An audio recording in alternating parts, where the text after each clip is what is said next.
পরের প্রশ্ন রয়েছে জলের মধ্যে ডিএনএ কিভাবে দ্রবীভূত হয়। উত্তর রয়েছে পেজ নাম্বার 89-এ। উত্তর হচ্ছে বৃহদায়তন অণুবিশিষ্ট জৈব যৌগ থেকে তোমরা এতদূর লিখবে দ্রবণ উৎপন্ন করে, এতদূর লিখলে হয়ে যাবে। পরের প্রশ্ন, তার পরের প্রশ্নটি হলো দ্রাব্যতার সংজ্ঞায় উষ্ণতার কথা বলা হয় কেন। এর উত্তর হচ্ছে পেজ নাম্বার 90। পেজ নাম্বার 90-এর মধ্যে তোমরা লিখবে নির্দিষ্ট উষ্ণতা 100 গ্রাম দ্রাবকে সর্বাধিক যত গ্রাম দ্রবীভূত হয়ে, এখান থেকে তোমরা উত্তর লিখবে ঠিক এই উল্লেখ করা দরকার অবধি, এইটুকুনি লিখলে তোমাদের হয়ে যাবে। পরের প্রশ্ন, কলোয়েডে দুটি বৈশিষ্ট্যপূর্ণ ধর্মের উল্লেখ করে। পেজ নাম্বার হবে 87। উত্তরটি দেখানোর আগে সবার কাছে একটাই অনুরোধ, ভিডিও যদি তোমাদের ভালো লাগে তাহলে অবশ্যই সবাই লাইক, কমেন্ট এবং সাবস্ক্রাইব করো এবং পরবর্তী পার্ট 2 অর্থাৎ বিভাগ ঘ এবং বিভাগ উয়ার প্রশ্নের উত্তরগুলো জানার জন্য চ্যানেলটিকে সাবস্ক্রাইব করো আর তোমার বন্ধুদের মধ্যে চ্যানেলটির লিংক শেয়ার করো। চলো উত্তরটি দেখে নেওয়া যাক। উত্তরটি লিখবে কলয়েডি দ্রবণের যে বৈশিষ্ট্য, তোমরা এখান থেকেও লিখতে পারো, কলয়েড দ্রবণের বৈশিষ্ট্য তোমরা এখান থেকেও লিখতে পারো, কিন্তু তাছাড়াও এখান থেকে পয়েন্ট করে লিখতে আরও বেশি সুবিধা হবে, তাই এখান থেকেই দেখাচ্ছি। তোমরা লিখবে দ্রবণের প্রকৃতি দিয়ে লিখবে অসমসত্ব, অস্বচ্ছ কিন্তু স্থায়ী। তারপরে লিখবে কণার যে ব্যাস, অর্থাৎ কলয়েডীয় দ্রবণে কণার ব্যাস হবে 10⁻⁻7 সেমি থেকে 10⁻⁻5 সেমি। তারপর দৃশ্যমানতা, খালি চোখে দেখা যায় না। এই কলয়েডি দ্রবণকে কিসের সাহায্যে দেখতে হয়? কলয়েডি দ্রবণকে দেখতে হয় আলট্রা মাইক্রোস্কোপ যন্ত্রের সাহায্যে। তারপর লিখবে কণাগুলি থিতিয়ে পড়ার প্রবণতা দিয়ে লিখবে উত্তপ্ত করলে বা তড়িৎ বিশ্লেষ্য যোগ করলে থিতিয়ে পড়ে। তারপর টিল্ডার প্রভাব কলয়েডীয় দ্রবণের ক্ষেত্রে দেখা যায় এবং ব্রাউনীয় গতিও কিন্তু দেখা যায়। তাহলে তোমরা এইগুলোর এই যে পয়েন্টগুলোকে তোমরা একসঙ্গেও লিখতে পারো, নাহলে সিঙ্গেল সিঙ্গেল করেও লিখতে পারো। প্রথম প্রশ্নটি হলো বিস্তার, মাধ্যম এবং বিস্তৃত দশা সহ প্রতিটির উদাহরণ দাও। প্রথমটি আছে জেল, ফোম এবং পরেরটি আছে স্থলের। উত্তর তোমরা পেয়ে যাবে পেজ নাম্বার 88।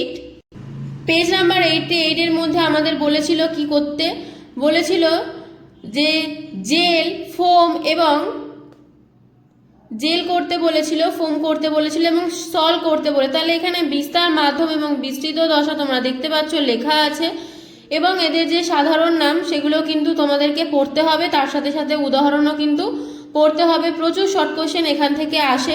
পরের প্রশ্নটি, হাইপোয়ের অধিবৃক্ত দ্রবণ কিভাবে প্রস্তুত করা হয়। উত্তর হলো পেজ নাম্বার 92 এর মধ্যে রয়েছে। উত্তরটি দেখো, একটি টেস্ট টিউবে সোডিয়াম থায়োসালফেট, এখান থেকে এতটা লিখতে হবে অতিবৃক্ত দ্রবণ। যারা পারবে তারা পুরোটাই লিখে দেবে, কিন্তু পুরোটা লেখার অত দরকার নেই, এখান থেকে এইটুখানি লিখলে উত্তরটা সম্পূর্ণ হয়ে যাবে।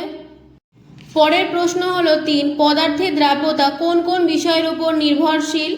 এখানে লিখবে পদার্থের দ্রাব্যতা চাপ এবং উষ্ণতার উপর কিন্তু নির্ভরশীল। যেহেতু এখানে শুধু নির্ভরশীলটা বলেছে, তো আমি শুধু এখানে চাপ ও উষ্ণতাই তোমাদের লিখে দিয়েছি।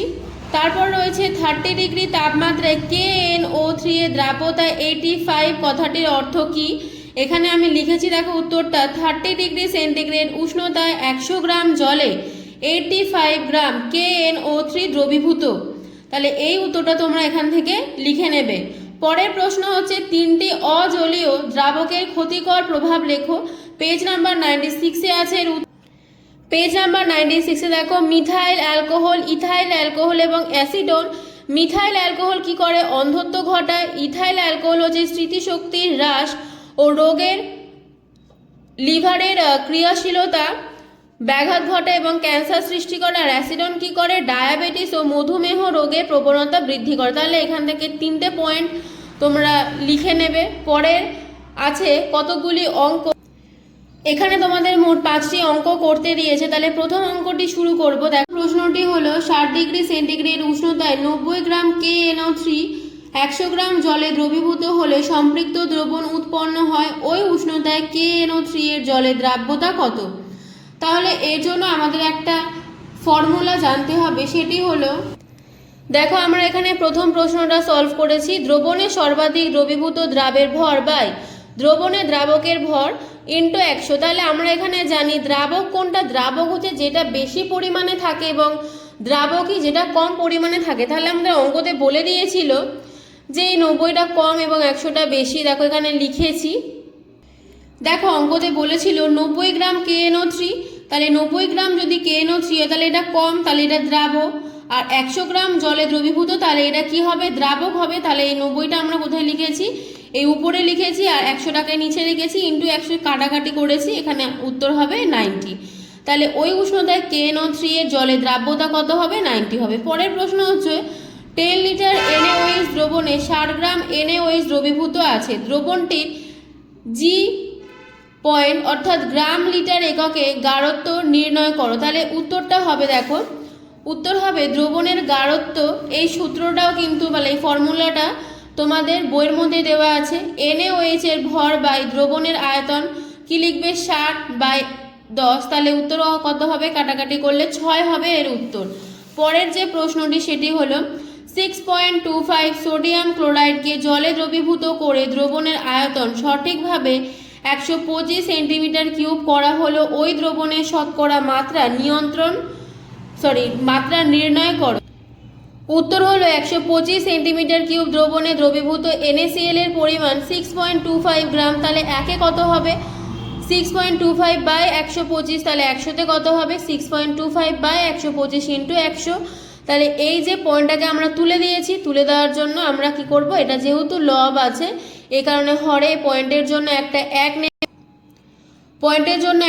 নেব, এবং পয়েন্টের পরে যে কটা সংখ্যা তার জন্য দুটো শূন্য নেব। তাহলে এখানে দেখো 100 আর 100কে কেটে দিয়েছি, 125 দিয়ে 625কে কাটলে হয় 5, তাহলে উত্তর হবে কত, 5 গ্রাম। পরের প্রশ্নটি দেখো 1 লিটার আয়তনের একটি দ্রবণে 90 গ্রাম গ্লুকোজ দ্রবীভূত আছে, মোল পার লিটার এককে দ্রবণটির শক্তিমাত্রা কত। উত্তর হবে, দেখো এর জন্য আমাদের গ্লুকোজের যে সংকেত সেটা কিন্তু জানতে হবে। গ্লুকোজের সংকেত কি, C6H12O6। এখানে গ্লুকোজের আণবিক ওজনকে বের করতে হবে, দেখো এখানে লিখেছি। কার্বনের যে আণবিক ভর সেটা হলো 12, হাইড্রোজেনের হচ্ছে 1 এবং অক্সিজেনের হচ্ছে 16।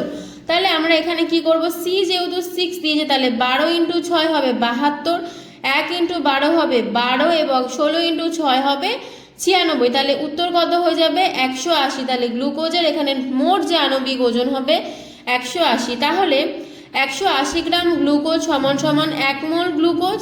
তাহলে একে কত হবে, 1/180, আর 90 কত হবে, 1/180 গুণ 90। তাহলে এটাকে দিয়ে আমরা এটাকে কেটে দেবো, কাটলে হবে 1/2। তাহলে 2 দিয়ে আমরা 1কে ভাগ করলে পাবো 0.5 মোল পার লিটার। পরের প্রশ্ন আছে 36 ডিগ্রি সেন্টিগ্রেড উষ্ণতায় একটি লবণের দ্রাব্যতা 45 এবং ওই উষ্ণতায় 36 গ্রাম লবণ নিয়ে একটি সম্পৃক্ত দ্রবণ তৈরি করতে কত পরিমাণ জলের প্রয়োজন হবে। এরকম একটা অঙ্ক আমরা আগে করেছি, কিন্তু এখানে আমাদের সূত্রটা প্রয়োজন। দেখো দ্রবণের সর্বাধিক দ্রবীভূত দ্রাবের ভর বা সম্পৃক্ত দ্রবণের দ্রাবের ভর বাই দ্রবণের দ্রাবকের ভর গুণ 100। এই যে কোশ্চেনটা, এই যে ফর্মুলা কিন্তু তোমাদের বইতেই দেওয়া আছে, বই থেকে তোমরা 36 ডিগ্রি সেন্টিগ্রেড উষ্ণতায় দ্রাব্যতা কোশ্চেনের মধ্যে বলেছিল 45 এবং সম্পৃক্ত দ্রবণের দ্রাবের ভর 36 গ্রাম। তাহলে জলের ভর আমরা ধরেছি x গ্রাম, যেহেতু এটাকে বের করতে হবে তাহলে অতএব দিয়ে হবে 45 = 36 ভাগ x ইন্টু 100। তাহলে x এর মান এখানে বেরোবে 80, তাহলেই হবে জলটা হবে 80 গ্রাম। এই হলো পার্ট 2 এর সম্পূর্ণ আলোচনা, অর্থাৎ দ্রবণের অনুশীলনীগুলো আমরা সম্পূর্ণ সমাধান করলাম। ভিডিও যদি ভালো লাগে তাহলে সবাই লাইক, কমেন্ট এবং সাবস্ক্রাইব করো। সবাই ভালো থেকো। শেষ করলাম আজকের ভিডিও।